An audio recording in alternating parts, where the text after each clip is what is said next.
Hi mga BM! My name is Orly. I'm Kitty. Ako si Tonton. And we are your best friends! Ayan, welcome back ulit sa aming channel. At nakikita nyo naman, kasama natin si Iya, Mina, and of course, Anton Diva. Yeah. Hi! Guys, mataba na si Ate Anton ulit. Oo, May laman na. Yes. Nag-slide. Oo. Nandito tayo ngayon, kasama natin sila kasi raraket sila sa Etiaga Isabela. Si Tonton, si Iya, at saka si Anton. Yeah. Actually, pang ilang brisket na to? Pangatlo. Dahil sa mga bagyo. Nasa hometown ko yun. Yes. So, Tiaga pa siya. parang ano pa yata to? October pa yata to Yes, dapat. dapat October, tapos nagkabagyo, tapos another bagyo no November. Parang feeling ko nga may balat si Iya. Okay, Pero hindi, natuloy naman na. Nag-show na ako doon. Hindi pag kami ni Toto kasi lagi sa Isabela. Tuloy naman Tuloy. na. May bagyo talaga. Hindi mga nabagyo nga doon, pero feeling ko okay naman na sila Oo. ngayon. So, nandito tayo ngayon kasi inaantay natin yung sundo nila papunta ng Isabela. Eh dahil wala pa kami ginagawa, nag-vlog na kami. Yes, oo. Kilala nyo naman ng Bexens hanggat may pagkakataon, di ba? Nag-vlog kasi bihira po kami magkita lately kasi busy-busy si Miss O talaga. Ikaw kaya? Ay, ito ang busy. Yes! Bakit? Of course, kasamahan nyo, hindi nyo alam. Ano ba yung mga title niya ngayon? She's a vlogger. Vlogger, yes. Endorser. Endorser. Influencer. Influencer. And Drinker. Drinker at saka meron pa siya sober. At saka ano, servicer. Yeah. makakanta naman nyo. Kami, anong feeling yung nag-pictorial ka nang wala kaming dalawa ni Miss O? Hindi ko mapayag yung best friend. Hindi, okay lang naman Okay lang yun. kasi talagang negosyo nila yun. Correct. At it's okay. Saka huwag nyo kalimutan na endorser siya. Di ba? Influencer. At she is a mother. Yes. Anak na siya. Sincha patag. Hindi, abangan nyo yan yung mga pabango namin na bago lalabas. Yes! So, supportahan natin si VSEP dyan. Yes. Tsaka yung mga household cleaning. At lahat. Paglinis. Makakapaglinis ka na. Libre na siya. So, may topic tayo today. Miss O, ano yung topic natin? Tungkol sa Pasko, siyempre malapit na yung Christmas. So, yun ang maging usapan natin habang inaantay natin yung service ng yung van nila. Service. So, Masarap kaya sa Isabela. Punta na tayo dito. oo, nakapag-vlog na tayo sa Kawayan. Ayan. So, anong unang pag-usapan natin dito sa Chukchak? Chukchak. Thank you, pinag-press na tayo ng Yes, channel. ano sa Chukchak? Sawadi. Sawadee ka. Ang bongga kasi 24 hours sila. Sa M-Place, sa may tapat ng Mother Camelot, Ignacia. Mother Ignacia. Yes, pag napagod ka sa Camelot, dumiretso ka ng kachato-chat. Napagod kayo kakatsuta. Ano nga ba yung topic natin? Tungkol sa ano? Pasko. Tungkol sa Pasko, ano ba sa inyo yung pinaka-memorable na Pasko sa inyo? Sobrang dami ng masasayang Pasko. Bata ako, yung siyempre hindi naman kami well-off na family, di ba? So, yung pag-aalis kayo ng bahay nyo, mumamasok kayo sa mga kamag-anak ninyo. Kasi nakakatawa yung kasi kumpleto pa kayo. Mas marami ka pang kamag-anak, yung mga tsuhin mo. Yung ngayon kasi, special kasi nakakagastos ka na. Pero yung noon, yung kasama mo pa yung mga loved ones mo, iba pa rin. I remember nung bata kasi. Kapag Pasko, lagi kami sa father side. So, pupunta kami ng Pasig kasi nandun yung bahay ng panganay ng kapatid ng tatay ko. Yung pinakamalaking bahay na meron sa pamilya. Kasi ang dami namin. Ang saya talaga. Tapos bibigyan ka ng mga malulutong na kahit 20 lang yun. Nung bata pa tayo. masaya Parang na yun. nakakatuwa. Oo, 20, 50. Kaso syempre, habang tumatagal, pabawas ng pabawas yung family namin. So, tapos, sad to say, yung bahay na yun, nabenta. So, childhood din yung Pasko masaya for you. Yes, oo. So, ngayon, iba na kasi parang kami na lang pamilya namin, yung magkakasama. Tsaka, kasi Christmas Day is my dad's birthday. So, kaya laging memorable yung Christmas namin. Para sa akin siguro yung pinaka-special, yung 2014 na Christmas namin. Kasi yun yung unang Christmas namin dun sa bahay na hinuhulugan namin sa Cainta. Yun yung tinitirahan ko ngayon. So, malapit na siyang matapos. Mga 4 years na lang. Saglit na lang yun. Saglit na lang yun. So, yun yung pinaka-memorable. Yung 2014, yung first Christmas namin sa Cainta. Bongga pala no, kasi ngayon lang kami magpapasko sa bahay namin kompleto ulit. Oo, doon sa nire-rental Kaya ng bahay. pagplanuhan mo maigi. kainin nyo. Syempre, may spaghetti. At saka yung yung kunyari may theme, yung color code yung wala lang baka. Last year kasi, Tuwang ko lang yung color motif pagka Pasko. Kami naman New Year, naggagano. Kung ano yung color of the year na susunod na taon. Sa akin, tama ka, lahat ng Pasko masaya, di ba? Kaya lang, for me, feeling ko yung pinakamasaya, hindi pinaka-memorable, pero hindi siya yung pinakamasaya for me. Yun yung last year ng tatay ko, 2018. Kasi, ang saya-saya niya nun eh. Uminom siya. Bawal na siyang uminom, pero sumisingit siya ng Tagal. red wine. Red wine lang naman. So, sabi ko, sige, pabayaan na natin, Pasko naman. Tapos yun nga, yun na yung yun na pala yung last Christmas. Tatay. Ikaw, Mamo. Yung tanong ay, Pinaka-memorable na Christmas. Sorry. Kapag kinukwento eh. Hindi ako, siguro nung nag-Japan ako dati. Ay, nag-Japan ka dati. Ngayon? Talaga? Ibang tao. At saka same tayo ngayong gabi kasi may medics tayo ngayon. Yes. Mga medics. Sila. May clinic kasi dito sa loob. Oo, meron. Diyan tayo nagka-RT-PCR dati. Yes. Pumunta tayo kung saan. May EBS tayo. Correct, Para correct. show. Going back to you, Iya. Yung nag-Japan ako nung 2000. Ba't siya 2002. Ba't siya memorable? Kasi napagsama-sama ko lahat yung mga magkakapatid. Yung sila lahat. Kasi ikaw nag-organize. Kasi ako may pera nung mga panahon. Kapatid mo, Hindi, kapatid tatay. Kapatid ng nanay. Okay. At pati mga Pwede naman yun ang pinakamasaya din. Kasi memorable lang yun. Nagsama-sama ko. Kasi guys, iba yung memorable sa masayahan. Pwedeng memorable kasi hindi naman masaya. Kasi ako nung Traumatic. all out eh. Ay, hindi. Kilala ko siya. Talagang all out. Para sa family. Lahat meron. Ikaw, Sashi. Ako naman sa abroad din, sa Abu Dhabi. Anong year yan? Parang 1999, 2000. 99? Grabe, 8 years old ako noon. Kasi So, doon nag-work ako doon, tapos mga ini-invite ako ng mga boss ko na puti, British. So puro British ang mga kaharap ko. Ay, go here. Gamit din. So, Yung mga boss ng mga British, Oo. pinuntahan mo sila ng British Love of All. Oo, greatest So parang memorable kasi ibang naman yung Christmas. Yung nakaupo lang sila talaga sa table, kakain Wala lang nang simple sila. lang. Paano Simple sila? lang. Ganun lang sila ang Parang mga celebration. TV, tapos iinom ka lang. Ayun, namatay yung boss ko na kinabukasan.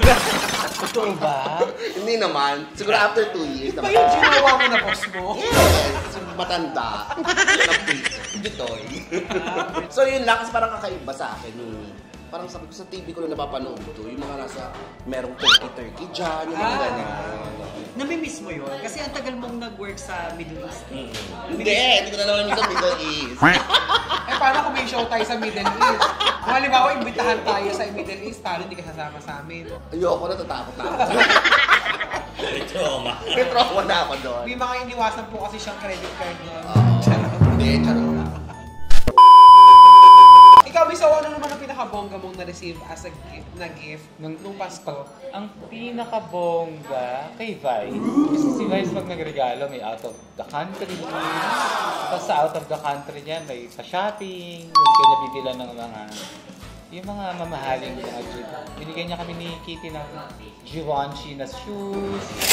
Yung mga... Pero New Year yun, nung mag-out of the Oo, pero kaya nga, parang pa-Christmas na rin niya sa atin yun.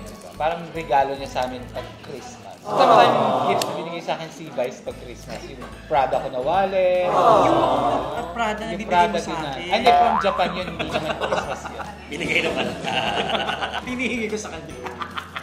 Ikaw, Ate Anton. Siguro yung binigay ni Mami Weng sa akin na laptop na nagagamit ko pa rin hanggang ngayon sa trabaho. That was, nung pandemic 2021, binigyan niya ako ng MacBook Pro. At saka nagagamit hanggang ngayon, gamit na gamit ko sa work every night. So, yun. Para pinaka-expensive na nagbigay sa akin. So pareho kami ni Orly. Givenchy na shoes. Magkano yung Givenchy? Sa 40 yun. 40, 40,000. Hanggang ngayon, nagagamit ko pa. Pero hindi na ako mabibigyan yata.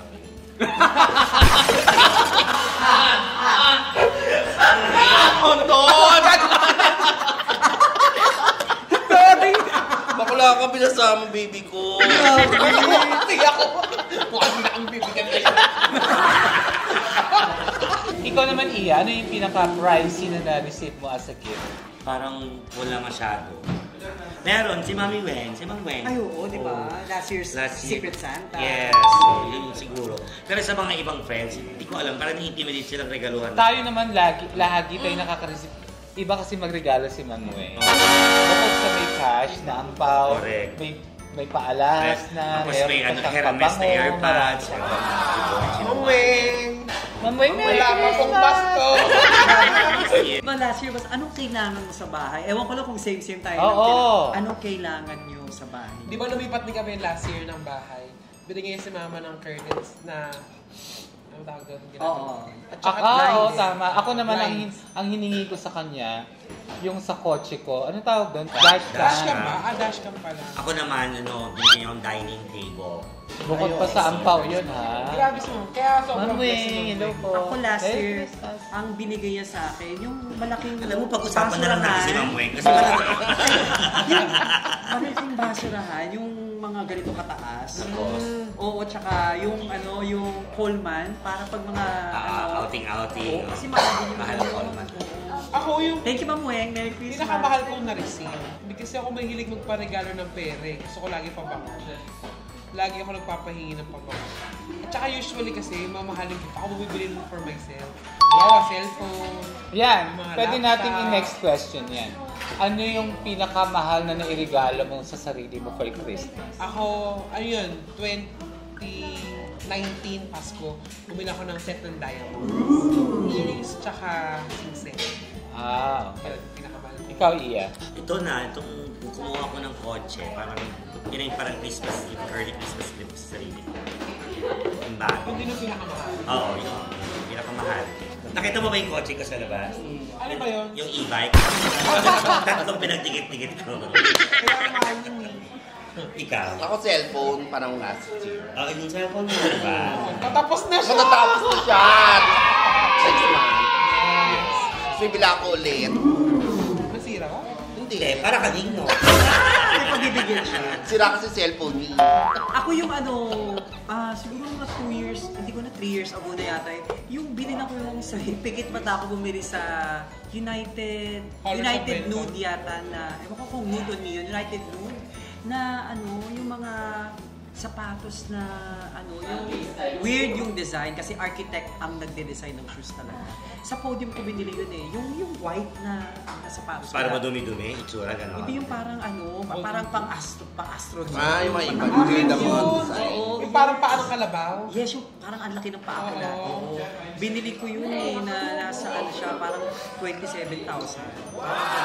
Parang na rin, branded shoes na rin. Yes. Nakadalawa ako nun. Parang meron akong pang... Oh, 50,000 din. Hindi naman mas mura, mga 15,000. Basta mahal. So almost 50 na rin. Pero pamasko ko na sa sarili ko yun. Tapos hindi ko na inuli.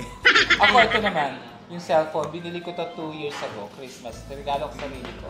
Pero in fairness naman to me ha, from iPhone 6, saka lang ako nag-iPhone 4. Plus 6 kasi siya, so ano kailan susunod mo cellphone? Ay, abangan nyo yan. Hindi. Maraming salamat, Ako Sir nga dati. JR. Thank you, Sir JR! Mag-iPhone 16 na ako, thank Yes, you. Globe Sir S. JR, hindi pa Marikina. ka namimit pero alam ko mabait. Okay, so last question. Kung meron naman kayong gustong matanggap this Christmas, wish nyo this Christmas or Christmas gift na gusto niyo? Gusto ko ng Kasi ang bigat kong yung MacBook. Gusto ko magka-iPad. Yung Air, yung mga ganun. Kasi ang bigat ng laptop sa bag. Okay, T. Anong gusto mong matanggap? Siguro yung bago din ng iPhone 16. Oo, mag-cellphone. Huwag ka nangingialam. Gusto ko bata. Hindi, parang, hindi ako techie pero gusto ko rin i-try kasi. Kasi nga may pagpapasaan ng pizza. Para di na ako bumili. Gamit ng iba. Para di na ako bumili. Ayun. Kasi matanggap talaga. Oh, Ma'am Rhea, sana nakikinig ka. Ano ba, Ma'am Rhea ha? Madam Rhea, Madam Yes. Edita, maraming Merry Christmas sa Merry inyo. Christmas. Mamaya Mamivita. Sir Conrad, Merry Yes, Sir Christmas. Conrad. Conrad. Tita Mitch. Ma'am, Christmas. Tita Mary Ann. Tita Mary Ann. Mga nina. Mami MC, Weng. Last Tita Night, MC. Tetay, Chad, Merry Christmas. Gusto ko ikaw. Ako bracelet. Gusto ko lang madagdagan yung mga... Bracelet. Oo. Bumili kasi ako ng bracelet worth Basta medyo mahal. Pag marami ka ng Para sa sarili. Ikaw, Ate Anto. Parang tawag dito, gusto ko makatanggap ng yung Chanel na napabango na. Chance. Ay, Chanel Chance. Yung kulay pink. Okay. Dalawa kasi yun. O, May orange gold. and pink. Chanel Chance, yan. Nananawagan ako. Huwag naman yung pekinis, ha? Ikaw, Ate. Masyado akong demanding. Kasi magbe-birthday na ako. January Yes, po. January. Happy birthday! Gusto ko may manlibre ng ticket to Vietnam. Ganda. Out of the country. Sa Hanoi? Saya. Ayun, ma'am. Yung malamig na part. Correct. Together with my joke. Charot. Gusto niya ng out of the country. So, kahit mag-isa ko lang. Kahit ticket lang, no? Oo, ticket lang ako na bahala Accommodation, sa... bahala na. Alam mo ako nang bala sa ticket ko. MRT muna. Ako na bala sa iba. From bahay to Airport. airport. Mura lang naman ang ticket dun, di ba? Mura Mga lang. 50 siguro. Ang cheap. Para makaipon. Tsaka mura lang sa Vietnam. Masarap yung mga pagkain. Tsaka milyonaryo pa doon. Yes, instant Instant millionaire. millionaire. Ikaw ba yun? Yes, oo. Sana mag-ano tayo, Vietnam. O kayo, expense. Maganda sa Hanoi kasi malamig dun eh. Kaya kasi nakapag-show na doon. Sa Ho Chi Minh. Kasama kasi Jegs, di ba? Oo. Kayo guys, i-comment nyo sa baba kung anong gusto nyo matanggap na regalo ngayong Pasko. Yes, so at sana na-enjoy itong vlog na to mga BFs. Merry Christmas sa inyong lahat. At syempre, thank you kay Anton Diva and You're welcome. Ian Thank you, Lina. best friends. Yes, Nakakami sumama sa mga vlogs. Nag-chat na po kasi kay Mami yung service. Gaga. Van, service van. Transportation service. Yes. Kasya pa lang konta. Yeah, may konta. Kaya itatapos ko na si Simba. Ano gusto nyo ma-receive na regalo? Ako talaga yun. Ako bracelet. Ang talagang inulit talaga dahil. Sige na nga, pabango na lang din pag masyadong Mas madali ibigay. Sige, huwag nyo na ako regalo ng ticket. Pabango na lang. Pabango na lang kami lahat. Ay, ganito. Chanel Chance. Chanel Chance. Ako si Chanel Chance. Givenchy Limited. O kaya yung YSL. Ang bango din nun. Yung O YSL. kaya, Libre. Yung libre. Ang gusto na rin naman natin talaga, ang bango din ng mga pabango ng LV, ng Louis Vuitton. Yes. Yes. At saka hello, direct po. Ay, direct po! Direct po! At sa mga kababayan natin sa abroad, sa mga parte ng mundo, maraming salamat sa inyong pagsuporta and Merry Christmas po. Pakabulan po. Lagi nagabayan. Mami, I mean, Yes, so, pabango na lang. saka yung kailan lang nakilala natin doon sa Manila Hotel na taga Germany. Oo, German kasi yung pangalan niya sa Facebook, hindi ko siya Ako na mababasa, Michelle. Ayan. Bantu 10. Hindi, ano yun, basta... Honey jokes. Oo. Honey jokes. Honey joke. Pero ibig sabihin daw yun sa German. Bulgari na Dankeschön, Dankeschön. Danke. Oo nga pala, marunong ko mag-German. Yes. Oo, nag-German rin. Yung totoo. Good namin. Yung totoo yan. Thank you, Thank Mami. you, And Mami. Merry Christmas! Merry Christmas! Thank you, Anton. Thank you, Ian. Bayad Ewan ko. Bayad niya. Bayad niya. Eh, bakit kami? Ay, May mga pala ito kaya maya. Hindi ko magbayad. Di ba bayad to? Ano pa ba yan? At saka maglinis ka, tonto yung kinalat mo.